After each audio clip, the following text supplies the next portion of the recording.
Ils se sont réunis au bar à choix cet après-midi pour lancer un appel aux dons.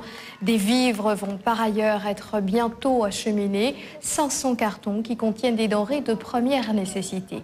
Les précisions de Sharifa Madi, secrétaire du collectif. Elle est au micro de Julien Andy. La collecte qui a démarré depuis le 6 mai, donc là, qui correspond à la date du collectif. Et on espère, si Dieu le veut, partir au courant juillet pour un premier voyage aux Comores pour justement aller sur place et remettre toutes les collectes de produits et de fonds qu'on a récoltés. En termes de collecte de produits, on a à peu près 500 cartons qu'on a récoltés auprès des centres commerciaux, des médecins. Là, on a décidé momentanément d'arrêter nos collectes puisque notre conteneur est pratiquement plein. Et donc pour cela, axer notre deuxième volet autour de la collecte de fonds. Rodolphe Ozanne. Plusieurs générations de la communauté comorienne sont venues soutenir l'action du collectif, fort d'une vingtaine d'associations. Après une première collecte de fonds au port, les femmes ont organisé une opération de vente de gourmandises et autres t-shirts. Les artistes ont aussi joué la solidarité.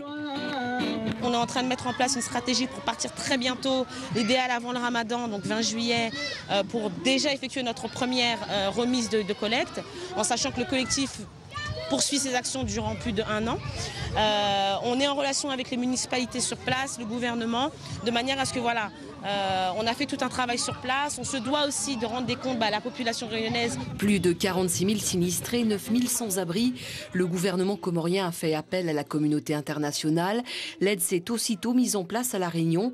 La Piroie a expédié en mai un stock humanitaire. Le collectif lui a rempli un container de produits qu'il souhaite maintenant envoyer. On recherche des transitaires, donc un appel à transitaires, s'ils seraient intéressés justement pour nous acheminer tout ce matériel. On aimerait voilà, qu'il y ait une participation et un soutien des collectivités, des acteurs économiques par rapport à la cause qu'on défend aujourd'hui. SOS Comores lance un SOS aux transitaires. Il a aussi stoppé pour l'instant la collecte des médicaments, matelas, chaussures et vêtements qui seront expédiés aux régions les plus sinistrées.